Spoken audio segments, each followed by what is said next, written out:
मेरी 19 साल की कुंवारी दीदी कई सालों बाद घर आई थी। वह दूसरे शहर में जॉब करती थी। उसके आने के बाद से वह हमेशा मेरे आसपास घूमती रहती थी। एक दिन जब मम्मी पापा घर पर नहीं थे तब मैंने गलती से जीन्स की चेन को गलत जगह पर फंसा दिया। तब दीदी मेरी मदद के लिए आए, लेकिन उसके बाद उसका अजीब तरह से मुझे अनचाहे जगह पर छूना शुरू कर और मैं 10वीं में पढ़ता हूँ। मेरी दीदी कई सालों बाद हमारे घर आई थी। वह 19 साल की थी और अभी तक उसकी शादी नहीं हुई थी। मेरे मम्मी पापा दोनों जॉब करते थे। दोपहर को स्कूल से घर आने के बाद मेरी देखभाल करने के लिए घर पर कोई नहीं होता था, इसलिए पापा ने दीदी को हमारे घर बुला लिया था। मुझे देखते ही दीदी ने मुझे गले लगा लिया। मैं अब 17 साल का हो गया था और 10वीं में पढ़ता था। देखते देखते दीदी को घर आए कई दिन हो गए थे। मेरे स्कूल जाने से लेकर मेरी पढ़ाई तक की पूरी जिम्मेदारी दीदी ही उठा रही थी। एक रात अचानक मेरी नींद खुल गई। मेरी नींद अचानक खुलने का कारण था मेरे शरीर पर घूमता हुआ हाथ। दीदी अचानक मेरे शरीर पर हाथ फेरने लगी थी। मुझे शरीर पर किसी का हाथ फेरना बिल्कुल पसंद नहीं था। मुझे लगा ये सब दीदी से गलती से हो रहा है, लेकिन धीरे धीरे दीदी की कुछ ऐसी चीज मेरे सामने आने लगी जो मुझे बिल्कुल पसंद नहीं थी। उस दिन मैंने पहली बार उसका वह अजीब व्यवहार देखा था, इसलिए मैंने उससे कुछ नहीं कहा। लेकिन अगले दिन भी दीदी ने फिर से वैसा ही कुछ किया। लगातार 2 दिन तक दीदी के अजीब व्यवहार को सहने के बाद मैंने तय किया कि अब मैं उससे इस बारे में बात करूंगा। अगले दिन जब मैं स्कूल से घर आया और खाना खाते समय मैं उससे सवाल किया, तब मैंने कहा, दीदी पिछले 2 दिन से रात को सोते समय तुम मेरे शरीर पर हाथ क्यों फेरती हो? क्या तुम्हें कोई बुरा सपना आता है? जैसे ही मैंने दीदी से यह सवाल किया उसके चेहरे के हाव भाव बदल गया थे। उसने कहा, शायद मुझे कुछ सपने आते होंगे, सपने में गलती से मेरा हाथ तुम्हारे शरीर पर आ गया होगा। तब मैंने दीदी की बातों पर विश्वास कर लिया, परंतु इसके पीछे की सच्चाई कुछ और ही थी। उसी रात सोने के कुछ समय बाद में मेरी नींद खुल गई। सोने से पहले मैंने प्यास लगने के कारण 2 गिलास पानी पिया था और इसी कारण मेरी आधी रात में ही नींद टूट गई थी और मैं उठा और देखा कि दीदी मेरे पास नहीं थी।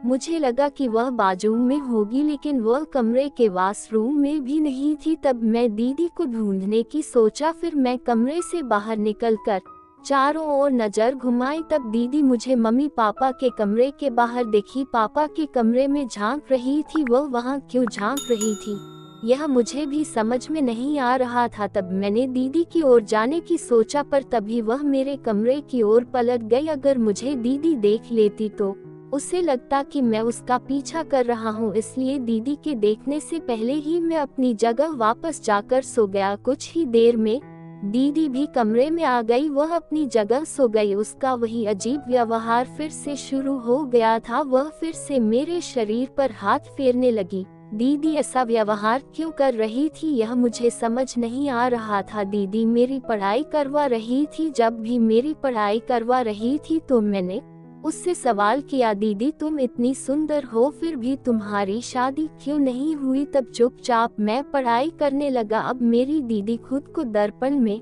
ऐसे निहार रही थी जैसे वह 14-15 साल की लड़की हो। दीदी का खुद को निहारना कब तक खत्म होगा, इसकी प्रतीक्षा करते हुए मैं कमरे के बाहर खड़ा हो गया। लेकिन वह तो खुद को हीरोइन समझकर और भी ज्यादा देख रही थी। कभी वह अपने संतरे को अपने हाथ से निकाल कर देखती तो कभी कमर को। इतने में मैं कमरे में चला गया। दीदी बोली, अच्छा तुम अब आ ही गए हो तो बताओ मैं कैसी लग रही हूँ? मुझे भूख लगी थी इसलिए मैं वहाँ गया था, लेकिन दीदी तो मुझसे अपनी तारीफ सुनने में व्यस्त थी। तभी उसने मेरा हाथ पकड़कर मुझे आईने के सामने ले गई। शादी करना तुम्हारा निजी फैसला है, इस पर मैं कुछ नहीं कह सकता। मैं तो यहाँ इसलिए आया था क्योंकि मुझे बहुत जोर से भूख लगी है। क्या तुम मेरे लिए मैगी बना सकती हो? मेरी बात सुनकर दीदी हंस पड़ी। उसने कहा, मैंने तो तुम्हें बड़ा समझा था, लेकिन तुम अभी भी बच्चों की तरह व्यवहार कर रहे हो। कोई बात नहीं, अब तुम्हें समझदार बनाने की जिम्मेदारी मेरी है। ठीक है, तुम यहाँ रुको, मैं तैयार होकर आती हूँ।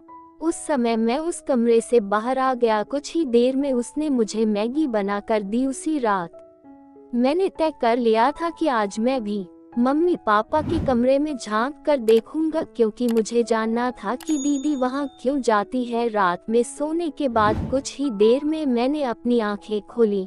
उस समय मैं जानबूझकर बदबड़ रहा था, पानी कहाँ है, प्यास लगी है, लेकिन कमरे में पानी नजर नहीं आ रहा था, इसलिए अब मुझे किचन में जाकर ही पानी पीना पड़ेगा। मैं ये सब जानबूझकर बदबड़ रहा था ताकि दीदी को लगे कि मैं सचमुच पानी पीने जा रहा हूँ, क्योंकि मुझे अच्छी तरह पता था कि वह भी जाग रही है। फिर मैं कमरे से बाहर निकला, फिर पानी पीने के चक्कर में मम्मी पापा के पास के कमरे के बाहर गया। दरवाजा थोड़ा खुला था और जब मैं अंदर झांका, मम्मी पापा एक दूसरे के साथ दिखे। पापा ने मम्मी को प्यार से पास में खींच लिया था। ये सब देखकर कुछ बातें मेरे समझ में आ गई। मुझे जो समझना था वह मैं समझ चुका था। फिर मैं चुपचाप अपने कमरे में वापस आ गया। उस रात मैंने दीदी को अपने कमरे से बाहर जाते नहीं देखा था, लेकिन मुझे ये समझ में आ गया था कि दीदी के मन में कुछ अलग ही चल रहा है। अब मुझे उससे अकेले में बात करनी थी। देखते देखते 3 दिन बीत गए। मेरी गर्मियों की छुट्टियां शुरू होने वाली थी।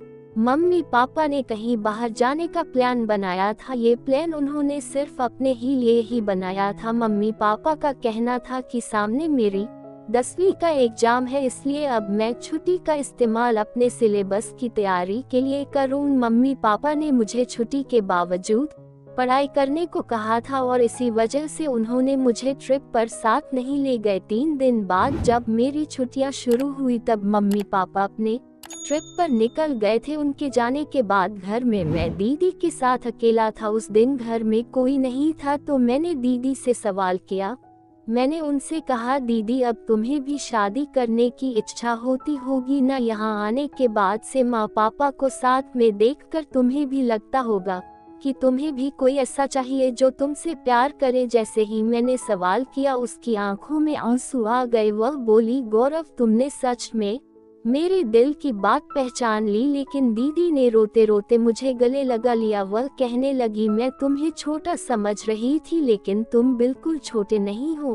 तुम्हारी समझदारी की बात सुनकर मुझे तुम्हारे अंदर का एक बड़ा आदमी नजर आ रहा है। क्या तुम्हें सच में लगता है कि मुझे ढेर सारा प्यार करने वाला मुझे मिलेगा? इतना बोलकर तैयार होने लगी। दीदी को स्टाइलिश कपड़े में देखकर मैं उसे देखता ही रह जाता।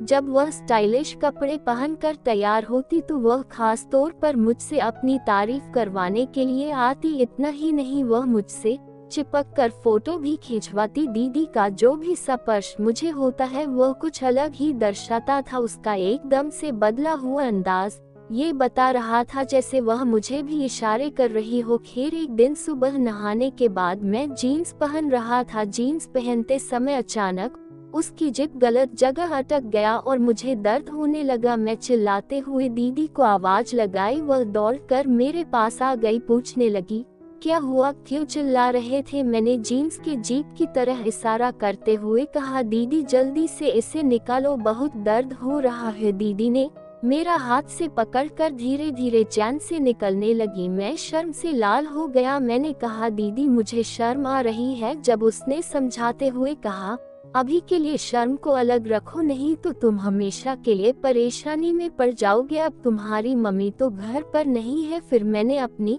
आंखें बंद कर लिया और उसे मेरी मदद करने दी, क्योंकि उसके अलावा मेरे पास कोई और विकल्प नहीं था। कुछ ही देर में उसने मुझे मेरी परेशानी से राहत दिला दी, लेकिन उसके बाद से दीदी की नज़र मेरे प्रति बदल गई। जब उसने मेरी मदद की तो अनजाने में उसका स्पर्श गलत जगह हो गया था। मेरी मदद करने के बाद वह मुझे एक अलग नज़र से देखने लगी। उसने कहा, गौरव मैं तो तुम्हें इतने दिनों से बच्चा समझ रही थी, लेकिन तुम तो 17 साल की उम्र में ही बहुत बड़े हो गए। दीदी जो कुछ भी कह रही थी मैं सब समझ रहा था। उस समय मेरे चेहरे पर खुद ब खुद मुस्कान आ गई। उस दिन के बाद दीदी ने कहा, आज से जब तक मम्मी घर नहीं आती मैं तुम्हारा देखभाल करूंगी, हमेशा की तरह। दोपहर में खाना खाने के बाद मैं सो गया। जब मैं नींद से जागा तो मुझे चक्कर जैसे महसूस हो रहा था। उठते ही मैंने अपने सिर पर हाथ रखा और बिस्तर पर बैठ गया। कुछ समय बाद दीदी मेरे कमरे में आई। उसके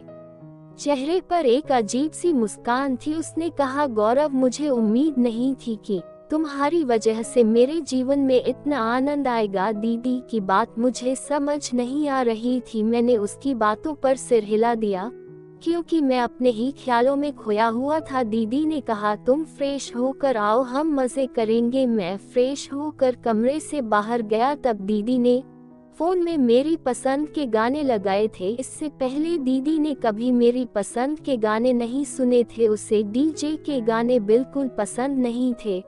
लेकिन उस दिन मेरे साथ कपल डांस करने लगी। दीदी इतनी खुश क्यों थी ये मुझे समझ नहीं आ रहा था। उस दिन के बाद जैसे जैसे दिन गुजरते गए दीदी मुझे खुश दिखाई देने लगी। लेकिन दोपहर में जब भी मैं सोकर उठता मुझे बहुत थकान महसूस होता। सोकर उठने पर वह मुझे हमेशा एक ही बात कहती, तुमने आज मुझे बहुत खुश किया। मैं उसे किस तरह से खुश कर रहा था ये मुझे समझ नहीं आ रहा था। लेकिन जो तकलीफ मुझे हो रही थी वह मुझे अच्छी लगने लगी थी। शुरू में मुझे वह सब कुछ अच्छा लगने लगा, लेकिन मुझे समझ नहीं आ रहा था कि ये सब क्यों हो रहा था। कुछ दिन बाद मम्मी पापा घर आ गए। अचानक एक दिन मुझे बहुत चक्कर आने लगे और फिर घर वालों ने मुझे अस्पताल में भर्ती करवा दिया। अचानक मुझे क्या हुआ यह मुझे भी समझ नहीं आया। जब मैं आईसीयू से बाहर आया तो डॉक्टर ने खुद मुझसे बातचीत की।